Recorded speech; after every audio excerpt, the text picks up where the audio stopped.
देश में कोरोना के मामले बढ़ने के बावजूद भारत पॉजिटिविटी रेट, मृत्यु दर और ठीक होने की दर को लेकर दुनिया के ज्यादातर देशों से बेहतर स्थिति में है। कोरोना संक्रमण की स्थिति पर विश्व स्वास्थ्य संगठन की ताजा रिपोर्ट के मुताबिक प्रति 10 लाख की आबादी पर कोविड-19 के मामले दुनिया के मुकाबले भारत में सबसे कम है।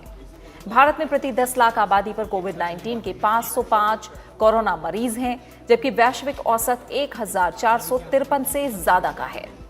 विश्व स्वास्थ्य संगठन की रिपोर्ट के मुताबिक दुनिया के अन्य देशों की तुलना में भारत में प्रति 10 लाख आबादी में कोविड से मरने वालों की संख्या भी सबसे कम है। भारत में प्रति 10 लाख आबादी पर कोविड से मौत की जो संख्या है वो 14.27 है, जबकि वैश्विक औसत इससे 4 गुना से भी ज्यादा है, ये 68.29 है। स्वास्थ्य मंत्रालय ने कहा है कि भारत ने इस महामारी से प्रभावी तरीके से निपटने के लिए अस्पतालों में बुनियादी सुविधाओं में काफी विस्तार किया है। अब तक देश में 1200 से अधिक कोविड अस्पताल, 2611 कोविड स्वास्थ्य देखभाल केंद्र और 9909 कोविड उपचार केंद्र काम कर रहे हैं।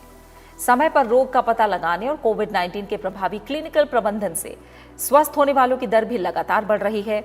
देश भर में परीक्षण प्रयोगशालाओं के नेटवर्क का लगातार विस्तार हो रहा है और देश में अब कोविड संक्रमण की जांच करने वाली 1115 प्रयोगशालाएं काम कर रही हैं। मंगलवार तक कुल 1,11,430 कोरोना नमूनों का परीक्षण हो चुका है। कोविड-19 की रोकथाम, कंटेनमेंट और प्रबंधन के लिए राष्ट्रीय और राज्य स्तर पर समन्वित प्रयासों के अच्छे नतीजे सामने आए हैं।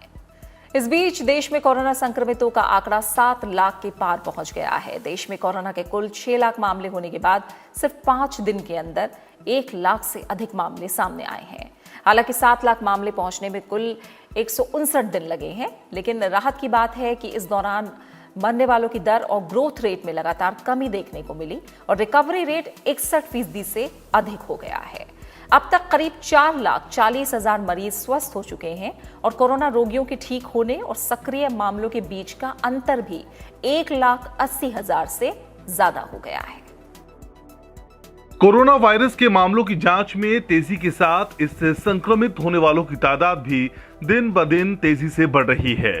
देश में पिछले 5 दिन के दौरान औसतन 23,000 केस रोजाना दर्ज किए गए हैं। देश में कोरोना के मामलों की रफ्तार पर नजर डालें तो केरल में 30 जनवरी को भारत में कोविड-19 के पहले मामले का पता चला था। इसके बाद 110 दिन में 19 मई को देश में 1 लाख कोरोना के केस दर्ज किए गए। इसके 15 दिन बाद यानी 125 दिन में 3 जून को भारत के कोरोना वायरस केस का आंकड़ा 2 लाख तक पहुंच गया। फिर 10 दिन में संक्रमण की संख्या 2 लाख से 3 लाख तक पहुंच गई। इसके बाद 8 दिन में ये 4 लाख और 6 दिन में 5 लाख के आंकड़े को पार कर गया। देश में 5 लाख मामले पहुंचने में 149 दिन का समय लगा है।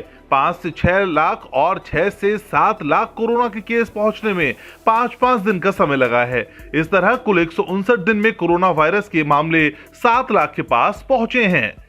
दुनिया में कोविड-19 के मामलों के हिसाब से भारत की बात करें तो इस वक्त ये सबसे ज्यादा पीड़ित देशों की सूची में तीसरे स्थान पर है। भारत में कोरोना संक्रमितों की संख्या 7 लाख तक पहुंचने में 159 दिन लगे, जबकि अमेरिका में 7 लाख केस 87 दिन में और ब्राजील में 103 दिन में ही सामने आए।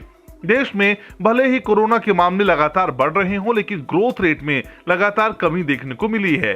1 लाख केस के समय ग्रोथ रेट 5.1% थी, जो 7 लाख होते होते 3.5% पर आ गया। इस दौरान डबलिंग टाइम भी बढ़ा है, ये 14 दिन से बढ़कर 20 दिन हो गया है। कोरोना से मरने वालों की दर भी 3% के नीचे आ गई है। 1 लाख केस के समय कोरोना संक्रमण से स्वस्थ होने की दर 38% से ज्यादा थी, जो 7 लाख होते होते 61% से अधिक हो गई है। विश्व स्वास्थ्य संगठन ने माना है कि संभावना को खारिज नहीं किया जा सकता कि कोरोना वायरस हवा से फैल सकता है। संगठन ने कहा है कि इस दिशा में मिलने वाले सबूतों को संज्ञान में लिया गया है, जिनके आधार पर दावा किया जा रहा है कि कोरोना वायरस हवा से भी फैल सकता है। दरअसल वैज्ञानिकों ने अपनी रिसर्च में पाया कि नोवेल कोरोना वायरस के छोटे छोटे कण हवा में भी जिंदा रहते हैं और वो भी लोगों को संक्रमित कर सकते हैं। इसके बाद WHO से अपने दिशा निर्देशों में इसे शामिल करने के लिए संशोधन की मांग की गई थी। जेनेवा में एक ब्रीफिंग के दौरान कोरोना संक्रमण की रोकथाम और नियंत्रण करने के लिए बनी तकनीकी टीम के मुखिया बेनेडिक्टा अलेग्रांजी ने कहा है कि संगठन वायरस के ट्रांसमिशन के तरीकों को लेकर सबूतों को संज्ञान में ले रहा है। उन्होंने कहा कि संभावना को खारिज नहीं किया जा सकता कि सार्वजनिक जगह पर, खासकर भीड़ में बंद जगहों पर, खराब वेंटिलेशन के हालात में हवा से वायरस फैल सकता है। हालांकि इसे लेकर और सबूत चाहिए होंगे और इनका अध्ययन करने की जरूरत होगी।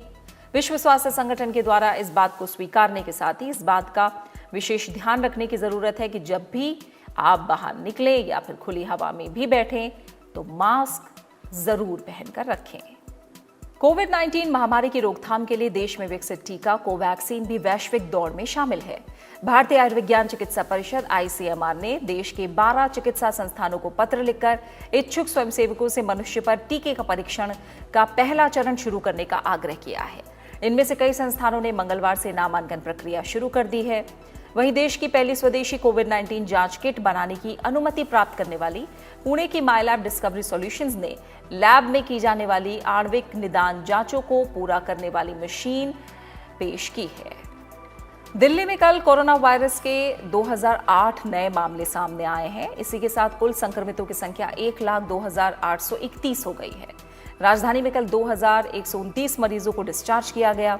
अब तक दिल्ली में 74,217 लोग स्वस्थ हो चुके हैं। दिल्ली में अभी 25,449 सक्रिय मामले हैं। राजधानी में 8,795 RT-PCR और 13,653 रैपिड एंटीजन जांच की गई हैं। इस बीच दिल्ली सरकार ने राष्ट्रीय खाद्य सुरक्षा के लाभार्थियों को मुफ्त राशन की आपूर्ति आगे भी जारी रखने का फैसला किया है। दिल्ली सरकार राष्ट्रीय खाद्य सुरक्षा अधिनियम के लाभार्थियों को अगले 5 महीनों तक यानी जुलाई से नवंबर 2020 तक मुफ्त PDS राशन उपलब्ध कराएगी।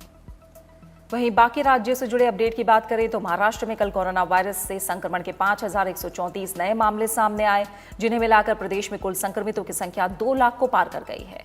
अब तक प्रदेश में 1,18,558 कोविड-19 मरीज ठीक हो चुके हैं। मुख्यमंत्री उद्धव ठाकरे ने कल मुलुंड, दहिसर, महालक्ष्मी रेस कोर्स और BKC में क्षेत्रीय अस्पतालों को जनता को समर्पित किया। इन नए अस्पतालों में कोविड-19 मरीजों के लिए 3,250 बिस्तर उपलब्ध कराए गए हैं। मुंबई में अब बिना डॉक्टर की पर्ची के भी कोरोना टेस्ट किया जाएगा। वहीं ओडिशा में 10 जुलाई की मध्यरात्रि तक पूरे कटक शहर को बंद करने का आदेश दिया गया है। कटक शहर में सप्ताह के अंत के दौरान 11 और 12 जुलाई को भी पूर्ववर्ती आदेश के अनुसार प्रतिबंध लागू रहेंगे। दूसरी तरफ कर्नाटक के कलबुर्गी जिला प्रशासन ने कोविड-19 के मद्देनजर सार्वजनिक स्थानों, कन्वेंशन हॉल और घरों पर विवाह समारोह आयोजित करने पर रोक लगा दी है। उप पंजीयक कार्यालय में केवल 5 हस्ताक्षरकर्ताओं की उपस्थिति में हुए विवाह को छोड़कर अन्य किसी स्थान पर ऐसे आयोजन की अनुमति नहीं होगी। गोवा सरकार ने इस महीने राज्य के करीब 250 होटलों को घरेलू पर्यटकों के लिए खोलने की अनुमति दे दी है।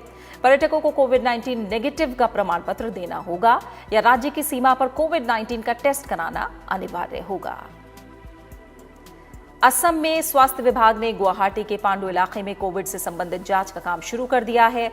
इस बीच जोरहाट उपायुक्त ने जोरहाट नगर निगम इलाके में 9 जुलाई से 15 जुलाई तक पूर्ण लॉकडाउन की घोषणा की है। पंजाब आने वाले सभी यात्रियों के लिए ई-पंजीकरण की प्रक्रिया अनिवार्य कर दी गई है।